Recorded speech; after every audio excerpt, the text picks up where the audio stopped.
G'day and welcome back to The Shed. Today we go back to 2018 to take a look at Christopher Ruocchio's The Empire of Silence, which is the first novel in the Sun Eater series. And this one has been on my to-be-read list ever since it's come out.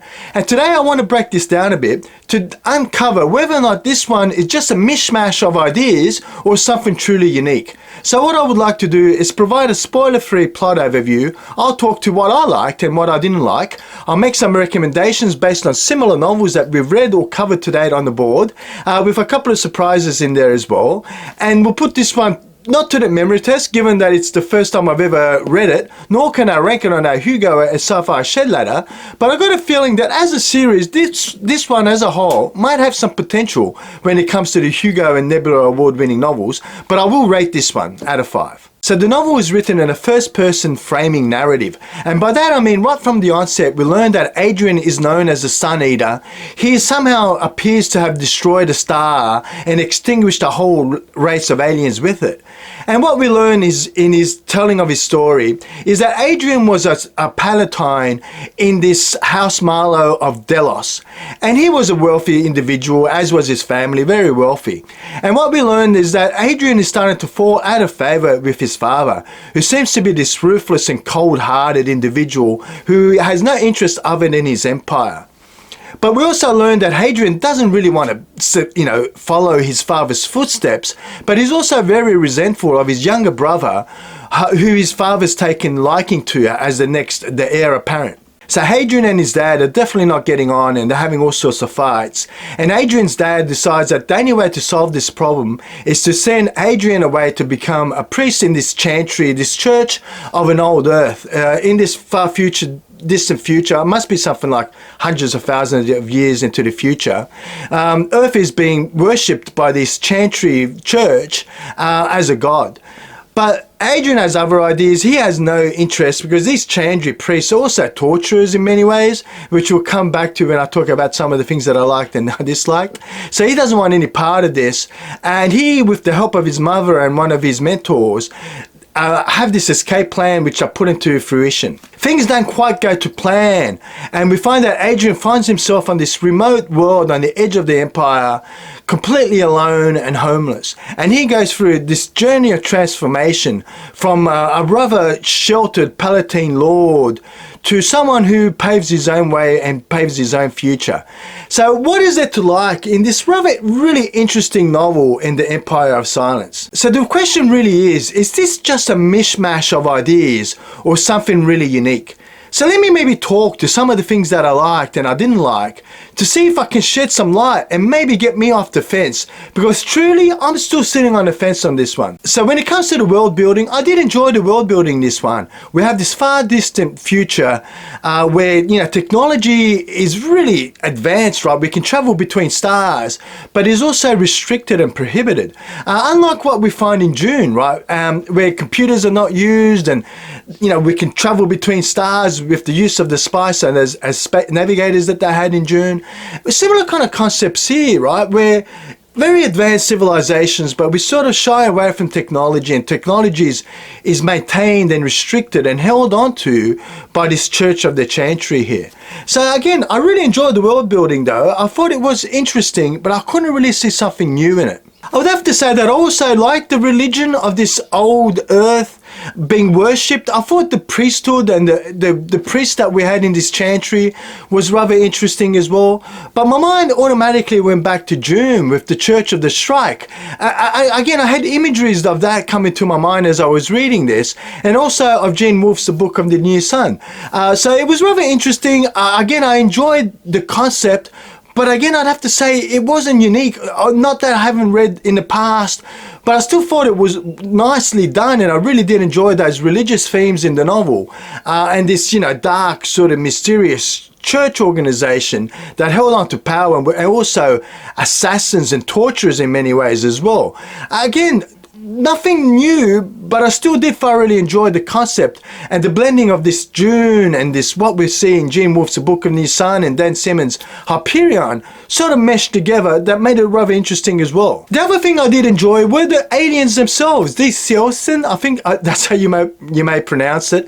I thought they were really interesting alien beings. They've a very unique anatomy. I can't recall seeing an aliens that were quite described the way the Seosin were in the book of the first book of the Sun Eater in the Empire of Silence. So I thought the aliens were very interesting. We didn't learn a whole lot of them in book 1, which we'll talk to when it comes to some of the things that I didn't like. But I thought the aliens again were very well done, and I would have to say, based on my personal reading experience, they were somewhat unique. I can't recall hearing or seeing or reading about aliens that quite looked like this. So I did enjoy the alien species and what they had to bring to the table.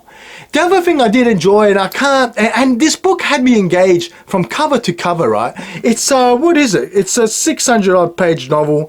It's got some chapters at the end of the book that really just give you some background info. So it's around about 600 odd pages, but I read it in less than 2 weeks, right? And I'm at work at the moment. I'm not on holidays. So it was a fast read. It had me engaged from cover to cover, and I'd have to attribute that to Christopher Ruocchio's writing. I really did enjoy the writing. I enjoyed the pose. I enjoyed that framing narrative. But again, it wasn't quite unique. I kept going back to the Book of the New Sun by Gene Wolfe, because even at the back of this novel, it talks about some of the made-up words and some of the archaic words and the mishmash of archaic words that is used to, interpret and bring to English this distant language for our reading pleasure. Again, not unlike what we find in Gene Wolfe's The Book of the New Sun. So yeah, look, very interesting novel. I did enjoy it, but let me talk about some of the things that I didn't enjoy. What is there not to like in Christopher Ruocchio's debut novel in The Empire of Silence, which I thought is an absolutely brilliant debut novel. And I'd have to say that, and I've mentioned that in the past on this novel, I don't mind reading a big, expansive series of novels, right? Like trilogies and books like Robert Jordan's, what's it called? The Eye of the World, whatever series, right? What's it called? I forget. But you know the one I'm talking about. I don't have to explain it to you, well-read audience. So I don't mind reading these really large series, right? But I always like the books in themselves to stand alone. I like a book to have some kind of ending, some kind of build-up and excitement. And to me, this one, it's not that it didn't have that, but it was pretty plateaued, I would say. There were sections in here that I don't, at least at this stage in the novel, quite understand why they had to be included. For example, Hadrian's, whole gladiator episode. I sort of get what they were trying to do, and maybe that will come to play a bigger part in the overall series. So time will tell, for me at least. You who may have already read this series and are up to date may be able to explain it a little better than I, but I just can't help but feel that this one was just one big prelude to what is to come. And the question for me then, is it really worthwhile following on? Because one of the other things that really left a bad taste in my mouth, and that's the only time I felt this way in a novel, was when it came to the last sentence or two in this novel. Because the Book of the New Sun by Gene Wolfe ends like this, and I've written it down here, and it says, I quote, "Here I pause. If you wish to walk no further with me, reader, I cannot blame you. It is no easy road." Right, that's from Gene Wolfe. And if I was to compare that to Christopher Ruocchio's last couple of sentences, which go like this: "If you would read no further, I understand. You have the luxury of foresight. You know where this ends. I shall go on alone." Now, that ending, comparing it to Gene Wolfe, were just too much of an inspiration, let's say. I just felt like it let me down in the very last couple of chapters in the novel. And I've read online how this also compares to another well-known book, but I haven't read that one, so I'm not going to comment it on this channel. But I definitely see that Christopher Ruocchio has taken some really interesting concepts and brought them to his story here. And the question is it really just a mishmash, or is it something unique and new? And I'm going to say that I'm going to read the follow-up sequels to this novel, because I suspect that we are going to find something truly unique in Christopher Ruocchio's work. At least I'm hoping that will be the case, and I don't think I'm going to be disappointed. I think he has taken inspiration from some great classics, the likes of Lois McMaster Bujold, the likes of Dan Simmons from Hyperion, the likes of Gene Wolfe and Frank Herbert. But I think he has still brought enough of his voice and enough of his ideas in this that may make this one of the best series of all time. I've yet to reach that point, but I'm definitely interested in reading the sequels to this one to see where this one may take me, and I guess I'll get off the fence once I've read all the novels in this series. But could I still recommend The Empire of Silence by Christopher Ruocchio? And I think the answer is yes. I think I enjoyed it end to end. I would have to say, when I look at my criteria that I've ranked the Hugo Nebula award-winning novels to, when I look at the plot, the execution, the ending, the writing, the memory test, I think this one will be memorable. When I apply all of that criteria, this will be right up there on top of the board as one of the really good books. But one criteria that I don't look at, that this one, if I was to apply it, would fail miserably in, is originality. And I think that's, for me, as a well-readed, science fiction nut, right? I've read hundreds of novels. For me, it just didn't quite have that originality. Being familiar with some of the inspirations, I believe, came into this one. But if you've enjoyed Christopher Ruocchio's The Empire of Silence, I'd say have a look at Gene Wolfe's The Book of the New Sun, because again, you'll see, a blending of science fiction and fantasy that makes this a standout and an absolute classic. And you'll also see the voice and the narrative in this one does follow what we find in Christopher Ruocchio's The Empire of Silence. It also goes to say that, the religion in this book, this group of assassins, somehow mirrors what we find in the Chantry. So I think you'll enjoy that aspect of it as well. Now, one of Christopher Ruocchio's other inspirations is Guy Cavriel Kay. And I'm holding up here the Summer Tree. I've really enjoyed this series. It's been, I don't know, it must be at least 20 years since I last read it. But I could see things in the Summer Tree, in the Fiona of Our Tapestry, that sort of reminded me of what we see in Wolfe's Christopher Ruocchio's The Empire of Silence. So I think if you're a fantasy fan and you've read, and you really enjoyed what you saw in Christopher Ruocchio, but you want to see more of fantasy than you want to see science fiction, I'd say have a go at the Fiona of Our Tapestry. I think you will enjoy it, and you'll see where Christopher Ruocchio took some of his muse from. The other one I'd have to say, when it comes to these large galactic empires where technology is restricted, where we have these mentats or these scholiats who have computer-like abilities to function logically, then you can't go past recommending Dune. And anyone who I think has read Dune will see the similarities in what we find in The Empire of Silence. Not to take anything again away from The Empire of Silence, but I think you will enjoy Dune and vice versa if you're a fan of one or the other. Now, when it comes to the characters, I really did enjoy the characters as well. I should have mentioned, I didn't really make a note of that.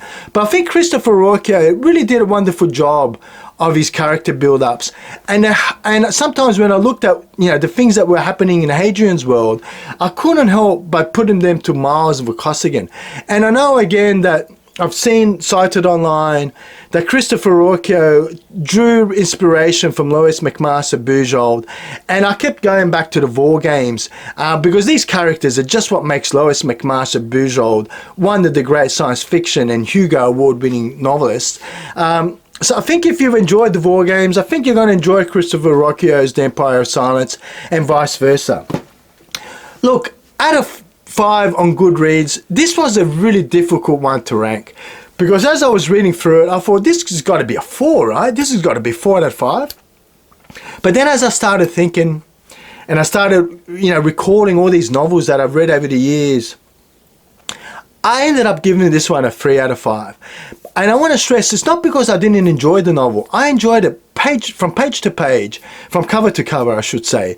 And it was a wonderful story. Where I took some marks off was for originality. But I got a feeling that as I get on to the next, this is a debut novel. So I'm going to forgive it for that, right? I think there's still so much to read in Christopher Ruoccio's The Sun Eater series, that I am going to definitely get on to the sequels, and hopefully he'll sway me that this is not just a mishmash, but a wonderfully new and unique piece of work. And my hopes are high. I'm hoping it will be that way, and I don't think I'm going to be disappointed. What are your views? Have you read the Sun Eater series? Have you gone further than I have in reading this series? And can you say one way or the other that this doesn't just become, again, a mishmash of ideas in subsequent novels, but something truly unique? I want to be saying that this is going to be unique. So please, comment and subscribe and like and see what I find of the sequels when I eventually get down to it. But I really would like to hear your opinions. Does it become more original in this series? I've got a suspicion that it does, and I would love to hear from you. I've been Peter. This has been the Sci-Fi Shed, and I'll see you next time in the shed.